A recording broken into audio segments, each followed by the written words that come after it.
Cool. Mir, it's been fantastic to meet you, and we've had the most intense last 2 days together. Maybe you can just introduce yourself, what you're studying, and then just share the experience that you've had with us the last few days. Sure. So thanks for giving us a chance to participate in such a cool event. So it's really exciting, and certainly we have to learn a lot. So myself, Mir Sajjad Ahmed. So I'm here, first year PhD student in SPMS. So I mostly work in the intersection of AI and mathematics itself. So we are working in high dimensional statistics. We are trying to optimize how we can use the AI, or how we can build the AI better and better itself. So that's a high level description of my work. So I just recently started, so we're exploring. But yeah, it's cool to be in this event, and there are a lot of things we have to learn. Yeah, it's great. Yeah, we kind of dropped you in the deep end. I like that you're at the intersection of those two disciplines. And did you expect what you experienced coming into the course? Like, you know, sometimes we have an image in our mind of what it might be versus what it was. Tell me the highs, tell me the lows. I mean, what, just raw truth, go for it. Yeah, honestly, like coming to this course, yeah, it has changed my whole view. Like our only limitation now seems our imagination.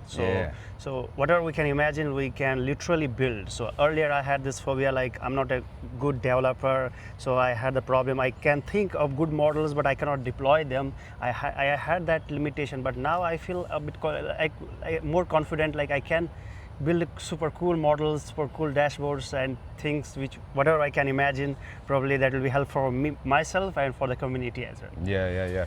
When we came into the course, I asked the question to the students, how many of you are worried about being employed? And I think everyone raised their hand. Right. We then also said, how many of you have built an AI agent? No one raised their hand. As of today, you have learned 4 new systems, right? And different technologies that we've introduced. We've taught you how to do research and build a second brain. We've taught you how to structure the context engineering so that you can leverage that for prompt engineering.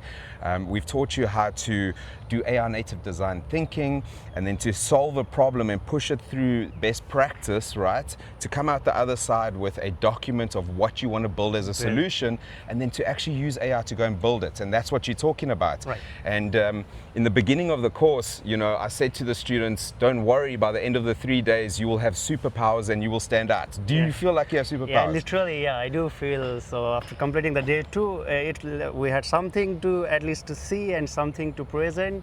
So maybe not fully functional, whatever, there are certain limitations in that which probably we will come up, like try to cover. But yeah, we do feel, I literally feel a superpower. Yeah, so no, that's fantastic. Amplified. Amplified, that's the way. The future is human, amplified by AI, right? Sure. And one of the most exciting things for me, I love being immersed in this environment with the smartest people that Asia has to offer, right? And I think the most exciting thing for me is now to see, as you say, when your mind and potential truly unlocks to bring that vision into reality. Right. I don't know what you're going to build, but I'm going to follow you, that's for sure. Yeah. So I myself don't know what I'm building, but I initially had some rough ideas, but as we go through the process, it itself improved. So yeah, it gave me some new understanding, and probably I will put some new ideas in it, and the final product is totally going to be different what we to initially imagine. So yeah, it's improving, and we are learning new things. Hopefully we put those things into and build something new and meaningful. Yeah, because everyone's an AI user at this point, right? And we said, okay, we're going to make you a builder. Do you feel like you're a builder? Of course, yeah. And do you feel, and the ultimate goal is we want to get you to be an AI orchestrator. Right. Does that make more sense when I use that language now? Sure, yeah, it makes, it's actually what we are doing. It's the AI orchestration we are doing, and how we can leverage the things and how we can preserve the context. That's something more important, how we build the second brain. That is something unique which I found here. So it's like we don't have to start again and again. We don't have to burn so many tokens. We don't have to, how we can actually focus our search space, which so the AI can give us better and better solutions. So the leverage here I see is preserving the context and using the second brain. Yeah. So that's something key cool. word, I love it. Preserving the context is so key, and not burning all the tokens to go and rebuild it for every prompt, right? So that's the basics. Another interesting thing, and I think it's very symbolic, Claude has released its new model. Fable, What's it called? Fable. Fable.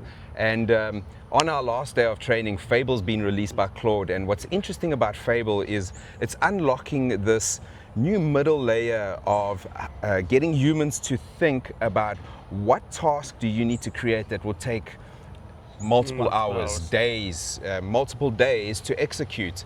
And I think the layman maybe might not have that. I suspect that the academic fraternity, we've got guys that are doing quantum, that are doing math, that are doing physics, all those problems that you just could not deal with, in parallel, maybe you have to focus on one. You can now unlock an engine that is just computing to take a problem and solve it. That's the exciting part. So what do you see? Like, what do you see it's a kind of plus point for me. So as a PhD student, as a researcher, so we have to think a lot which problem we are going to work on and how much time or resources it's going to use. And now with this new model, I think it's going to give us new ways or new efficient ways to tackle the problems which took researchers years and years even to think about those problems. Then now we can think about the solutions, or possibly the AI may help us to give us new direction and solution which we can then evaluate again and try to work on. So yeah, it's kind of like, so for me it's more even useful, because as a researcher we have to spend hours and hours, days and days on a specific thing for our own research and for the community as well eventually. So it's going to be useful for me, at least for me now. I can see it as a useful tool for me. Yeah, no, I'm very excited, and I look at my own behavior, in the last year and a half, where it would take a dev team to do a year's worth of work to deliver a platform. I'm personally building multiple platforms in parallel. There's some days where I'm literally building on 4 different projects at the same time and coding and bringing to life my ideas. And I see and I suspect that that's going to happen with you, that once you understand the orchestration capability, you're just going to activate armies of agents that are going to go and unlock potential. Yeah, so actually this talk about like these armies of agents, even people in top machine learning conferences like NeurIPS and other things, they are now using these army of agents to at least evaluate the new submission. There are thousands of new submissions every time a conference, like a new top conference in machine learning. So they are using there, so we can use in our case and to get new and novel ideas to improve the AI itself. That's what my goal is. So yeah, it's something cool to work with. Yeah, well, thank you. It's actually holiday time in Singapore for the students, and we've got a select bunch of students that have taken their own personal time to come and learn, and I suspect you're grateful that you did that. So thank you for your time, and thank you for your efforts. We've pushed you guys hard, and I'll be following your hero arc quite closely, and I look forward to the future. Thank you. Thank you so much. Thank you. Thank you. Thank you.